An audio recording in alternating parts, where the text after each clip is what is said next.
嚟到我哋嘅新遊戲教學《永恆的戰爭》。呢個遊戲咧係一個格鬥遊戲，個目標咧就係要將敵人打敗。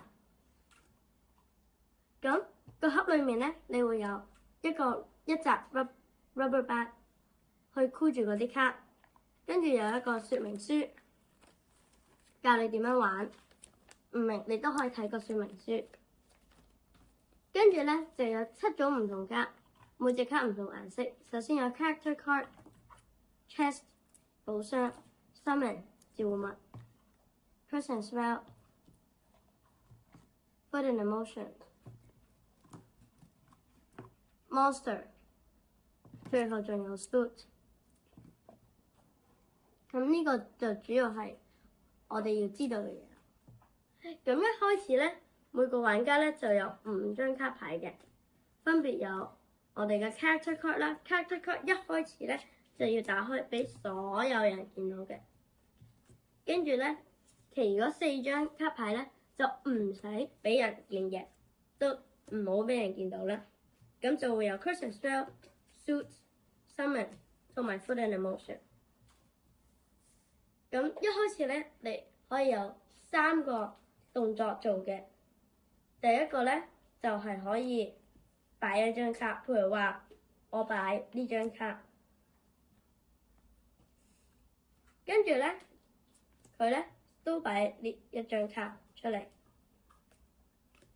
而佢咧就想攞一個怪獸，但係佢攞到一張咧好勁嘅怪獸。咁通常一開始攞到呢啲怪獸咧，你都好可能會喪命。咁佢就要攻擊呢個怪獸啦。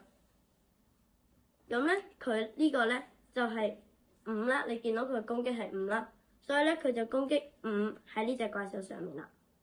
咁呢隻怪獸咧總共咧有250 減5就係245啦。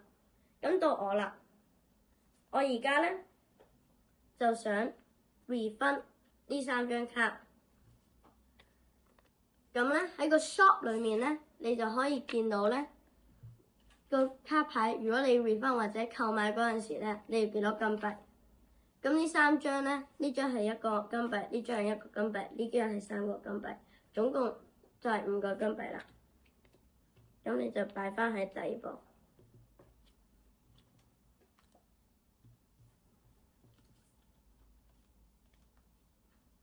咁5個金幣咧，你就可以買呢啲卡啦，都係對應翻呢張啦。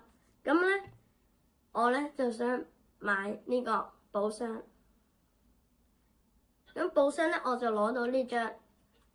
呢張咧就係你可以攞一張 curse and spell。咁你首先將呢張擺翻最底，跟住攞一張，跟住呢個就係你有嘅卡牌啦。但係呢啲咧都唔係一個動作嚟嘅。所以而家我就想攻擊一位玩家，我嘅攻擊係50，再加翻25，所以就係75。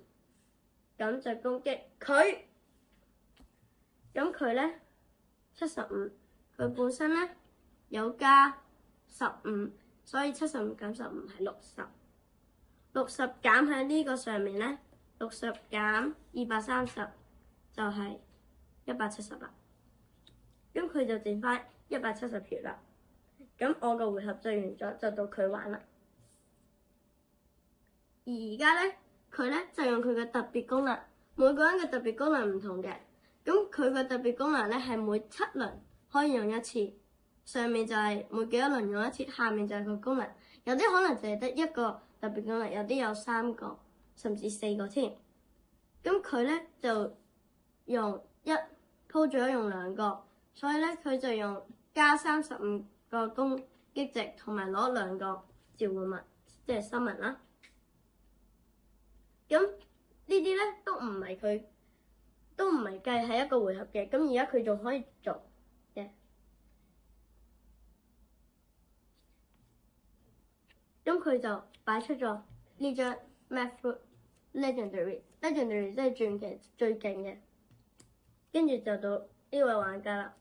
呢個玩家咧，似乎咧佢就嚟要死啦，因為咧佢啱啱咧呢隻嘢仲呢隻怪獸仲有245個血，而佢咧淨係剩翻，因為呢隻怪獸嘅攻擊係150，所以佢就係剩翻20血啦。咁如果佢呢一個回合中殺唔到嗰隻怪獸嘅話咧，咁佢就會死。到佢啦。哦，佢咧都係用5個攻擊值喺呢隻怪獸度，咁呢隻怪獸咧就有240血，咁佢150個 ATK on 佢嗰個人啦，而佢嘅人就死咗啦。咁當個人腳死咗嘅時候咧，佢嘅所有卡牌咧都會去翻嗰個牌組裏面。咁如果咧係人嚟殺佢嘅話咧，咁就係殺佢打敗佢嗰個人咧，攞到佢嗰啲嘢，包括金幣。就譬如話我殺咗佢，咁我就可以有佢嗰啲嘢。但係咧，佢擺出嚟嗰啲嘢都係照樣翻返去呢個庫度。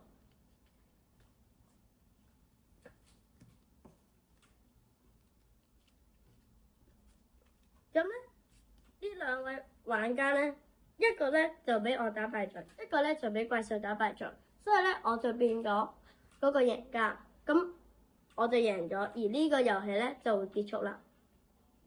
咁祝你玩呢個遊戲嗰陣時都可以好開心。